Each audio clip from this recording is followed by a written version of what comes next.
ceux qui sont sur le live, soyez les bienvenus.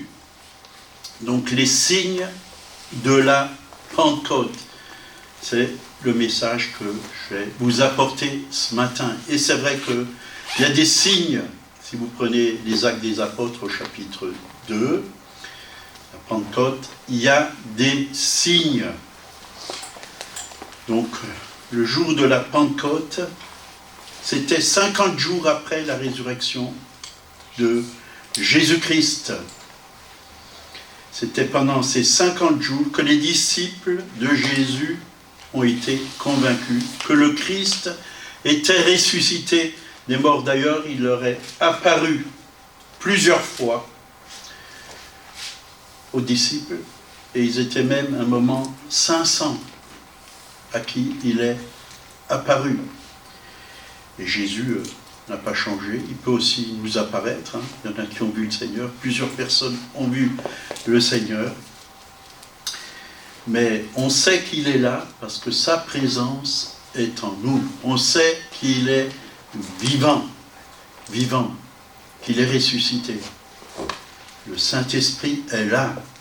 Alors on prend Actes chapitre 2, versets 32 et 33. Là il nous a dit, c'est ce Jésus que Dieu a ressuscité. Nous en sommes tous témoins, élevés par la droite de Dieu. Il a reçu du Père le Saint-Esprit qui a été promis et l'a répandu comme vous le voyez et l'entendez. Le Saint-Esprit a été répandu le jour de la Pentecôte. Ça fait à peu près 2000 ans qu'il a été répandu. Et il n'est pas parti depuis. Il est toujours là. On n'a pas besoin de demander au Saint-Esprit qu'il descende du ciel parce qu'il est déjà descendu et il est sur la terre. Ça fait 2000 ans qu'il est sur la terre et qu'il se manifeste. Il est en vous. Il est en vous. Il vit en vous. Il est Dieu en vous. Christ en vous. Il est là. Donc la fête de la Pentecôte s'appelait, au tout début, primitivement, fête des semaines dans Exode, chapitre 34, verset 22, et dans Deutéronome 16, 10, à cause de ces 7 semaines qu'il a séparées de Pâques, on l'appelait aussi la fête de la moisson. La fête de la moisson. Et c'est vrai que la moisson, quand l'Esprit de Dieu est là, il convainc de péché, de justice et de jugement. Il fait venir la moisson. Les gens se repentent et viennent à Jésus-Christ. Et c'est ça la moisson. C'est quand les âmes viennent à Christ. Et on est là, ensemble, pour s'occuper de toutes ces personnes qui viennent à Jésus. On est là pour les protéger, on est là pour les entourer, on est là pour les nourrir spirituellement. Oui, s'ils ont des questions, des problèmes, on doit être là. Nous, qui avons déjà été récoltés, nous qui sommes venus, oui, dans la maison de Dieu, nous avons vraiment besoin d'aller et de nous occuper de toutes ces personnes. Paul, ça marche pas. Ça marche pas? Non, il n'y a rien. Bah tant pis. Si ça marche pas, tant pis.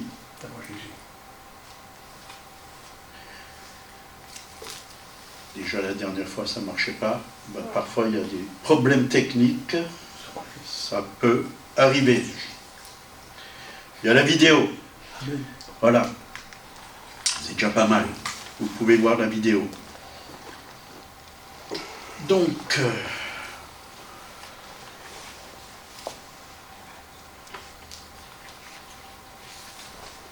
nous continuons. Donc, Jésus est monté au ciel après la résurrection. Donc, il est retourné auprès du Père. Il s'est assis à la droite du Père et il continue son ministère. Il continue le ministère là-haut. Mais ce qui est merveilleux, c'est vrai, il intercède pour nous, il est dit à la droite du Père, mais il continue aussi sur la terre par le Saint-Esprit au travers de son corps, qui est l'Église, au travers de chacun d'entre vous. Jésus continue son ministère. Jésus continue à détruire les œuvres du diable. Jésus continue à annoncer la bonne nouvelle au travers de chacun d'entre vous. Vous recevrez une puissance, le Saint-Esprit survenant sur vous, et vous serez mes témoins partout dans le monde. Ça commence chez vous. Jérusalem, c'est chez vous. Et partout dans le monde. Jérusalem, dans toute la Judée, dans la Samarie et jusqu'aux extrémités de la terre. Acte 1, verset 8, vous recevrez une puissance, le Saint-Esprit. On a besoin du Saint-Esprit. Si on n'a pas reçu la puissance du Saint-Esprit, on ne pourra pas être des témoins. Si vous n'avez pas reçu le Saint-Esprit, demandez au Saint-Esprit de venir dans votre vie. Il vous baptisera, la Bible dit, du Saint-Esprit et de feu. Le feu. Le feu. On a besoin du feu. Acte 2, verset 6, nous dit, au bruit qui eut lieu, la multitude accourut, elle fut confondue, parce que chacun les entendait parler dans sa propre langue. Or, il y avait en ces jours à Jérusalem des Juifs, hommes pieux de toutes les nations qui sont sous le ciel. Donc, au bruit qui a eu lieu, la multitude accourut. Et elle fut confondue parce que chacun les entendait parler dans sa propre langue. Quand le Saint-Esprit est venu, c'était un souffle violent. Il y a eu un bruit qui s'est manifesté.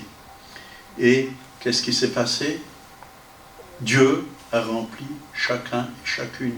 Les 120 qui étaient dans la chambre haute ont été remplis du Saint-Esprit. Et les gens qui étaient là ont entendu ce bruit et se demandaient qu'est-ce qui se passe? Qu'est-ce qui se passe? C'était assez extraordinaire. Ils étaient tous dans l'étonnement et la surprise. C'était une surprise. Ils se disaient les uns aux autres, voici ces gens qui parlent. Ne sont-ils pas tous galiléens? Et comment les entendons-nous parler dans notre propre langue à chacun? Dans notre langue maternelle, Partès, Médès, Élamite, ceux qui habitent la Mésopotamie, la Judée, la Cappadoce, le pont, l'Asie, la Phrygie, la Pamphylie, l'Égypte, le territoire de la Libye voisine, de Cyrène, et ceux qui sont venus de Rome, juifs et prosélytes, crétois et arabes, comment les entendons-nous parler dans nos langues, les merveilles de Dieu? Vous voyez, ils ont parlé les merveilles de Dieu. Des langues. Ils venaient de très loin. De très loin. Il nous a dit, Rome, de partout, les pays arabes. Ils ont fait des kilomètres et des kilomètres pour venir à Jérusalem. Et ils ont entendu vraiment parler leur propre langue. Mais c'était qui leur faisait parler? Ces langues, toutes ces langues, tous ces gens représentés. C'était le Saint-Esprit qui parlait au travers d'eux. Vous voyez, le Saint-Esprit n'est pas limité. Combien on a entendu déjà des témoignages de gens qui sont allés dans un pays étranger, puis ils ont parlé en langue, alors qu'ils ne comprenaient pas la langue des personnes, et ils ont annoncé l'Évangile. Il y en a qui se sont convertis. Et les gens leur ont demandé, mais est-ce que vous avez appris l'autre langue? Pas du tout. C'est le Saint-Esprit qui nous a donné cette langue. Donc Dieu n'est pas limité. Et j'avais entendu un témoignage de la sœur qui est maintenant dans la gloire de Dieu, la sœur Wen Cho. Elle était aux Indes et elle est montée un petit sentier dans les hautes montagnes et elle a vu des gens, puis elle a commencé à parler en langue et les gens ont reçu vraiment l'évangile et se sont convertis. Oui, Dieu n'est pas limité. Le Saint-Esprit n'est pas limité. Nous, on est peut-être limités. On est des êtres humains. On est limités. Mais quand le Saint-Esprit fait les choses, lui, il peut faire des choses que nous, on ne peut pas faire. Parce que tout est possible à Dieu. Tout est possible à Dieu. Rien ne lui est impossible. J'ai encore entendu un témoignage hier, un homme on devait lui couper les 2 jambes. Puis c'était un juif, un rabbin juif que Dieu avait touché, qui s'est converti à Jésus-Christ. Et quand il a vu cet homme, il a prié pour lui. Il était à l'hôpital, il devait se faire amputer les 2 jambes. Il a prié pour lui. Puis, tout est parti. Tout est parti, c'est-à-dire que les jambes sont redevenues sains, en bonne santé. Et il n'a pas eu besoin. Et aujourd'hui, il marche encore. Voyez, Dieu n'est pas limité. Dieu est illimité. Nous sommes limités, c'est vrai. Et ils ont cru qu'ils étaient pleins de vin doux. Voyez, dès le matin, ils ont cru qu'ils avaient bu du vin. Mais ils étaient tellement remplis, comme ivres, mais par le Saint-Esprit, comme ivres. Mais ils n'étaient pas ivres de vin, ils étaient ivres du Saint-Esprit, remplis du Saint-Esprit. Et c'est ce que Dieu fait. Il veut nous remplir, tellement nous remplir qu'on déborde de joie. Vous voyez, ils étaient dans la joie. Donc, le premier signe que j'aimerais donner, c'est Acte 1, le jour de la Pentecôte. Acte 2, je crois. Le jour de la Pentecôte, ils étaient tous ensemble dans un même lieu. Tous ensemble. Donc, l'unité. Tous ensemble. Ils étaient ensemble. Ils étaient vraiment unis pour prier, pour attendre la promesse que Jésus leur a dit. Vous recevrez le Saint-Esprit. Vous recevez une puissance de Saint-Esprit. L'unité, c'est un signe. Acte 2, 1. La Bible dit, ils étaient tous ensemble dans le même lieu. 1, 14. Tous, acte 1, 14, tous persévéraient d'un commun accord dans la prière avec les femmes, avec Marie, la mère de Jésus, et avec les frères de Jésus. L'unité. Quand on est unis, Dieu se manifeste. La division, on sait d'où elle vient. On sait que c'est l'ennemi qui divise. Mais quand on est tous tournés vers le Seigneur, quand nos pensées sont tournées vers le Seigneur, quand nos cœurs sont tournés vers le Seigneur, et qu'on ne s'occupe pas, des autres qui sont autour de nous, de ce qu'ils pensent, de ce qu'ils croient, mais qu'on regarde tous ensemble au Seigneur, alors on va recevoir la pensée de Dieu. Alors on va recevoir cet amour de Dieu. Et on va voir comme Dieu voit. On va rester unis, ensemble. D'ailleurs, Matthieu 18, 19 et 20 nous dit, je vous le dis encore, que si 2 d'entre vous s'accordent sur la terre pour demander une chose quelconque, elle leur sera donnée par mon Père qui est dans les cieux. Car là où 2 ou 3 sont assemblés en mon nom, je suis au milieu d'eux. Voyez, unis. Quand on demande tous la même chose. Ce qu'on veut, c'est glorifier Dieu. Voyez, s'il y a par exemple, 2 agriculteurs, enfin, un agriculteur et un touriste. L'agriculteur, il a besoin de pluie. Lui, il est là, il demande de la pluie. Le touriste, il est là, il demande du soleil. Qui va être exaucé? Qui va être exaucé? C'est un piège, ça. La pluie. Hein? Daniel qui va être exaucé. Qui va être exaucé? Oui, la pluie. Oui, En parce ce que moment, oui. c'est quelque chose qui a... Si c'est une sécheresse, il y en a vraiment besoin. Ben, si moi je serais à la place de Dieu, j'exaucerais l'agriculteur parce qu'il a besoin d'une moisson. Il a besoin que son champ soit arrosé et que le fruit puisse mûrir.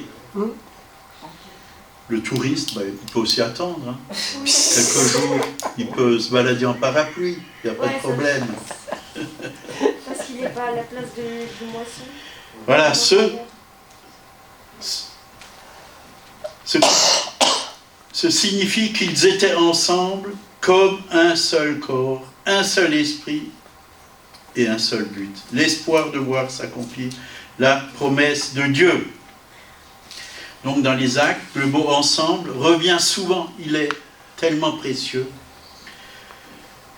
Nous avons besoin d'une vie de l'esprit, d'une onction, d'une puissance, d'un baptême de l'esprit personnel, mais aussi ensemble dans le même esprit, dans la même onction et dans la même direction.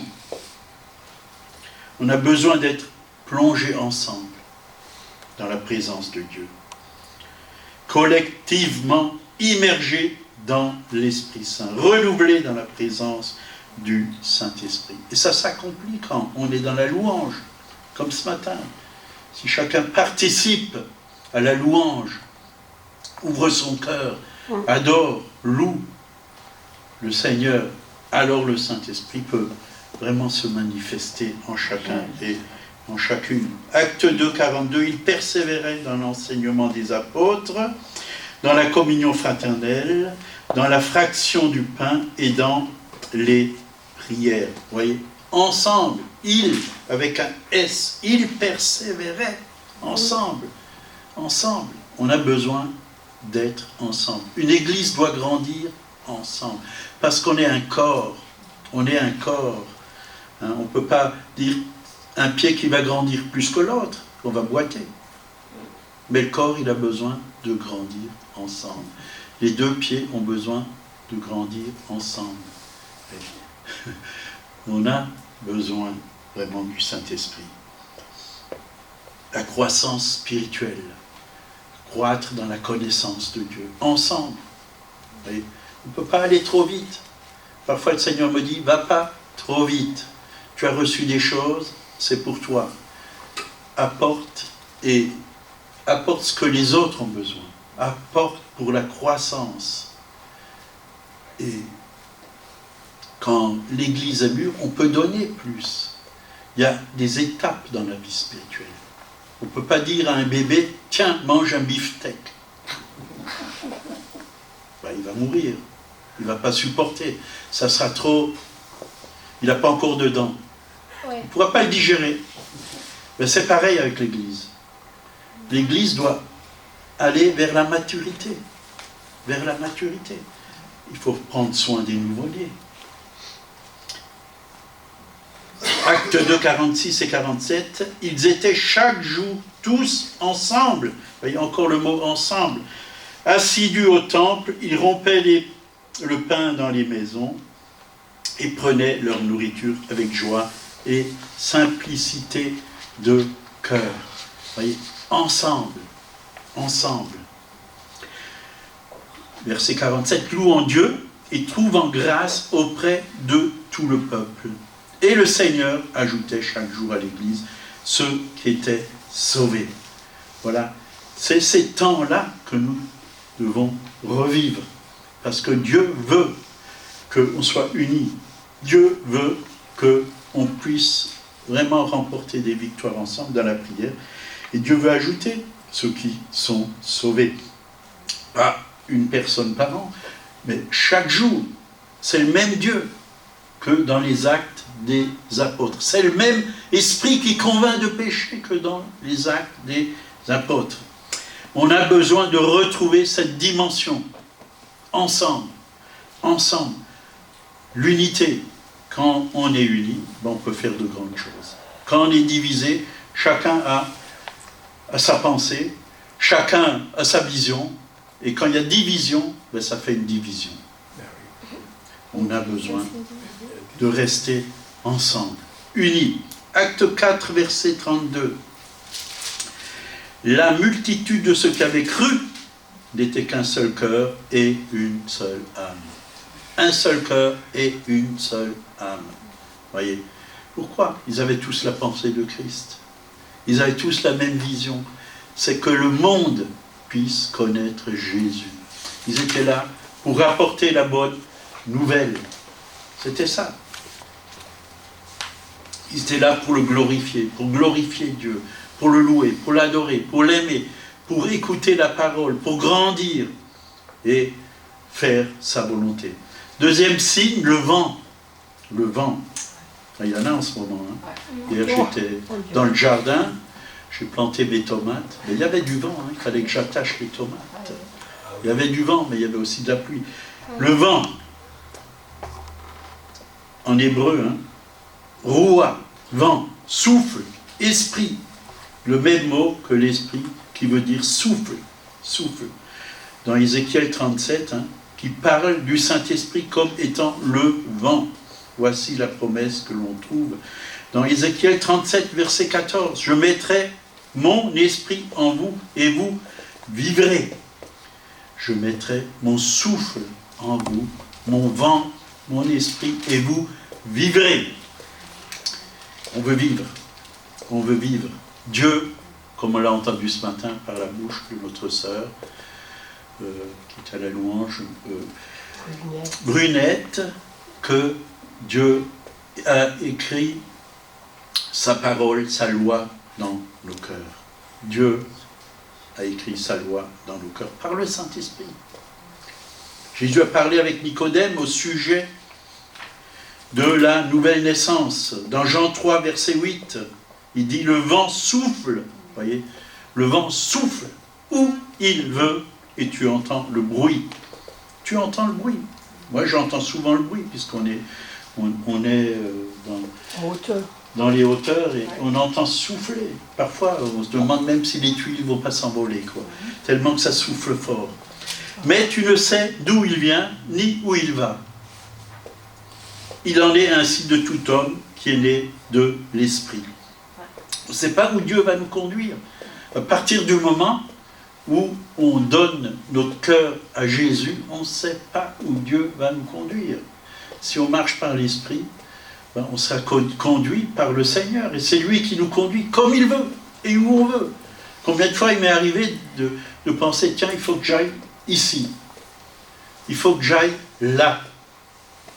Et après, j'ai vu pourquoi je devais aller ici et pourquoi je devais aller là. Parce que Dieu avait mis des personnes sur mon chemin. C'était la volonté de Dieu. Il n'y a pas de hasard avec Dieu. Dieu sait ce qu'il fait. Dieu sait bien nous emmener au bon endroit et au bon moment. Mais pour qu'on puisse être emmené au bon endroit et au bon moment, il faut savoir écouter l'Esprit de Dieu. Mes brebis entendent ma voix. Jean 20, versets 19 à 22. Le soir de ce jour, qui était le premier de la semaine, les portes du lieu où se trouvaient les disciples étant fermées à cause de la crainte qu'ils avaient des Juifs, Jésus vint, se présenta au milieu d'eux et leur dit « Paix soit avec vous !» Et quand il eut dit cela, il leur montra ses mains et son côté. Les disciples furent dans la joie en voyant le Seigneur. Jésus leur dit de nouveau « La paix soit avec vous, comme le Père m'a envoyé, moi aussi je vous envoie. » Après ces paroles, il souffla sur eux et leur dit « Recevez le Saint-Esprit. » Ça me fait penser aussi quand Dieu a créé Adam. Il a pris de la terre, puis il a soufflé dans ses narines. Dieu nous reconstruit par son souffle, par le Saint-Esprit, on est reconstruit. Et je sais que quand on reçoit le Saint-Esprit, les Écritures deviennent bien plus claires pour nous. On commence à les comprendre par le Saint-Esprit. Et ça devient clair. Dieu nous parle au travers des Écritures. Parce que l'Esprit est la parole. Ouais. C'est par l'Esprit et la parole que nous sommes nés de nouveau. Que nous sommes devenus de nouvelles créations. Parce que Dieu nous a recréés. Mais le Saint-Esprit nous parle, nous dirige, nous guide, nous éclaire. C'est le souffle de Dieu. Parce que par ce souffle, nous sommes devenus une nouvelle création. Acte 2, versets 1 à 4. Le jour de la Pentecôte, ils étaient tous ensemble dans le même lieu. Tout d'un coup, il vient du ciel un bruit comme celui d'un vent impétueux. Un vent impétueux. Il remplit toute la maison où ils étaient assis. Oui, il remplit toute la maison. Cette maison, elle était saturée du Saint-Esprit, pleine du Saint-Esprit, tellement pleine. Des langues semblables à des langues de feu leur apparurent, séparées les unes des autres, et se posèrent sur chacun d'eux. Sur chacun, vous voyez. Il y en avait pour tout le monde. Du feu sur chaque tête, une langue de feu, c'est-à-dire un signe visible du Saint-Esprit. Il remplissait chacun et chacune. Dieu n'a oublié personne. Tous ceux qui ont persévéré, tous ceux qui étaient là, tous ceux qui voulaient recevoir, oui, cette promesse, le Saint-Esprit, ils l'ont reçu. Ils ont été remplis. Ils ont commencé à parler d'autres langues selon que l'Esprit leur donnait de s'exprimer. Donc, acte 2, 6 dit, au bruit qui eut lieu, et la multitude accourut. Oui, le bruit, ça fait venir les gens parce qu'il s'est passé quelque chose. Il y a eu un bruit. Ils étaient curieux. Qu'est-ce que c'est que ce bruit? Ils sont venus voir. Et elle fut confondue parce que chacun les entendait parler dans sa propre langue. Donc, ce vent impétueux a rassemblé une foule et ils ont entendu un message. Chacun a entendu un message par le Saint-Esprit. Donc, troisième signe, le feu. Le feu. Moi, j'aime le feu, surtout quand il fait froid. Quand vous êtes devant un Korahof, en alsacien, un poêle en faïence, ou devant une cheminée, avec des belles bûches, des belles flammes, en plein hiver, quand il fait froid dehors, ça fait du bien, ça réchauffe, ça réchauffe. Acte 2, versets 3 et 4, des langues semblables à des langues de feu leur apparurent séparées les unes des autres et se posèrent sur chacun d'eux. Et ils furent tous remplis du Saint-Esprit et se mirent à parler en d'autres langues, selon que l'Esprit leur donnait de s'exprimer. Luc 12, verset 49, Jésus dit, « Je suis venu jeter un feu sur la terre. » dit Jésus. Et vraiment, ce feu, c'est la Pentecôte. Jésus est venu jeter un feu sur la terre. Et ce feu, on peut l'entretenir. Comment entretenir le feu de Dieu? Pour entretenir un feu, qu'est-ce qu'il faut faire? Il faut mettre des bûches. Il faut mettre les bûches de la parole de Dieu en nous. Et remercier Dieu, louer Dieu, adorer Dieu. Il faut entretenir nos cœurs avec la parole de Dieu. Il faut demander au Saint-Esprit de nous renouveler chaque jour, de nous parler, de nous conduire. Voilà ce qu'il faut faire pour entretenir ce feu que Jésus a jeté sur la terre. Et il l'a jeté, et il est en nous. Il est en nous. Mais parfois on l'étouffe avec nos soucis, nos craintes, nos peurs, nos inquiétudes, notre incrédulité. On étouffe le feu. Et Dieu veut enlever tout ce qui peut étouffer ce feu. C'est comme des pierres qui sont, vous voyez, dans un puits. qui bouche le puits. Il faut enlever toutes ces pierres et vraiment déboucher le puits. Et parfois, nos cœurs, c'est comme un puits. C'est bouché par des soucis, par des problèmes, par des inquiétudes, par toutes sortes de pensées qui ne sont pas à la gloire de Dieu. Recevoir tout à nouveau le renouvellement de l'intelligence et la pensée de Dieu, pour déboucher ce puits qui est en nous. Donc Hébreux 1, verset 6, et lorsqu'il introduit de nouveau dans le monde le premier-né, il dit que tous les anges de Dieu l'adorent. Tous les anges de Dieu l'adorent. C'est ce qui se passe. Quand nous aussi, on adore Dieu. Même si vous ne voyez pas, il y a des anges. Il y a une armée d'anges qui se joint à la louange. De plus, il dit des anges. Celui qui fait de ses anges des vents. Vous voyez, on a parlé de vent. Et de ses serviteurs. C'est qui ces serviteurs?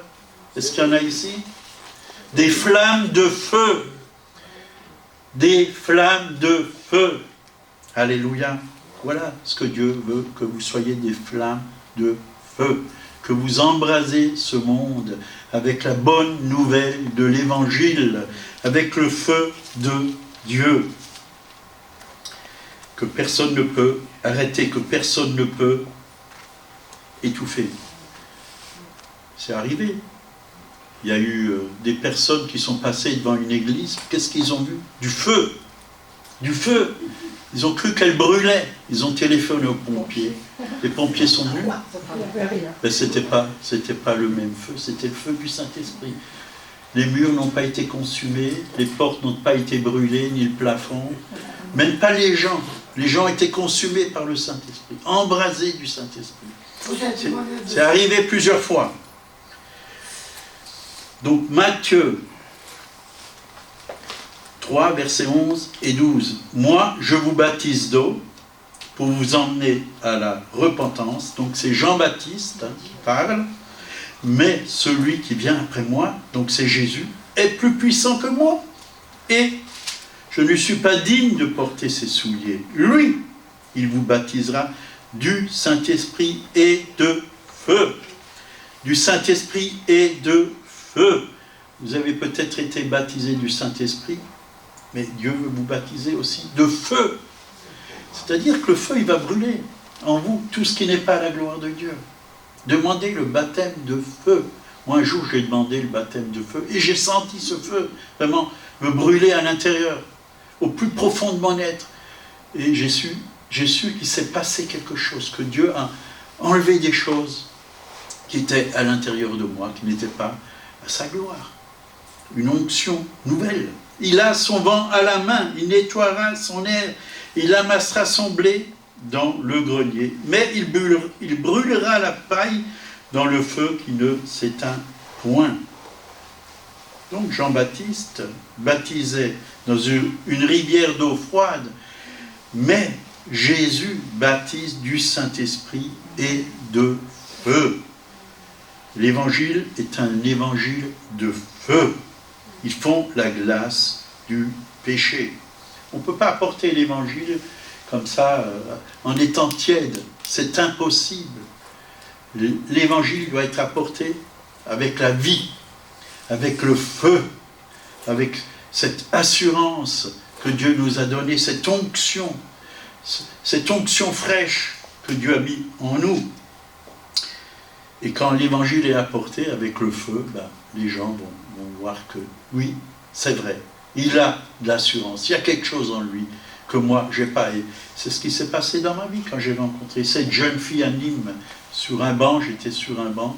Elle avait quelque chose que je n'avais pas. Elle avait une telle assurance en elle. Quand elle me parlait, ses paroles me touchaient. Ces paroles, c'était des paroles d'autorité et d'amour. Ça me touchait. Je n'ai pas pu la contredire. C'était impossible, parce qu'elle était sûre d'elle. Elle savait, elle le vivait. Elle connaissait Jésus. Elle avait ce feu en elle. Est-ce que nous avons ce feu où on est froid? Qu'est-ce que nous dit la Bible dans Apocalypse 3, versets 15 et 16? Je connais tes œuvres, je sais que tu n'es ni froid ni bouillant, puisque tu es froid, puisses-tu être froid ou bouillant. Ainsi, parce que tu es tiède et que tu n'es ni froid ni bouillant, je te vomirai de ma bouche. Vous voyez, c'est Jésus lui-même qui le dit. Je te vomirai de ma bouche. Si tu es tiède, Dieu va te vomir de sa bouche. Être tiède, c'est être mal assis. C'est être entre deux chaises. Être aussi avec un pied dans le monde et un pied dans l'Église. Alors, aie les deux pieds dans l'œuvre de Dieu, dans le royaume de Dieu. Ne sois pas dans le monde. Ça me fait penser à Eutychus. C'est lui qui était assis au bord de la fenêtre. Il écoutait l'apôtre Paul qui prêchait, alors que le lendemain il devait partir pour un voyage, d'un côté avec une oreille, et de l'autre côté il écoutait la voix du monde, les chants du monde et toutes ces choses. Il était entre deux chaises. Et qu'est-ce qui s'est passé? Il est tombé du 3e étage, comme mort. Mais gloire à Dieu. L'apôtre Paul est descendu, il a prié pour lui, et puis il est revenu à la vie. Donc, veillons, ne nous laissons pas aller. Avançons avec le Seigneur. Soyons entiers, bouillants. Nombre 14, verset 14. Nombre 14, verset 14. Et ils le diront aux habitants de ce pays. Ils savaient que toi, l'Éternel, tu es au milieu de ce peuple, que tu apparais visiblement, toi, l'Éternel, que ta nuée se tient sur lui, que tu marches devant lui le jour dans une colonne de nuée et la nuit dans une colonne de feu. Le feu est utilisé comme symbole du Saint-Esprit parce que dans l'Ancien Testament, la présence de Dieu se manifestait par le feu. Oui, la nuit, par le feu. Et aujourd'hui, on est dans la nuit. Même quand il fait jour, on est dans la nuit parce que les gens sont dans les ténèbres. Ils sont dans la nuit. Ils sont dans les ténèbres. Les ténèbres représentent la nuit. Et nous devons être des colonnes de feu qui marchent et qui éclairent ceux qui sont dans les ténèbres, qui apportent la vie, qui apportent la lumière. Vous voyez? Le feu éclaire aussi. Éclaire. Vous êtes la lumière du monde, a dit Jésus. Vous êtes la lumière du monde. Nous devons éclairer ceux qui sont autour de nous. Donc, on revient aux langues de feu. Actes 2, 3 et 4. Les langues de feu semblables à des langues de feu leur apparurent séparées les unes des autres et se posèrent sur chacun d'eux. Et ils furent tous remplis du Saint-Esprit et se mirent à parler en d'autres langues selon que l'Esprit leur donnait de s'exprimer.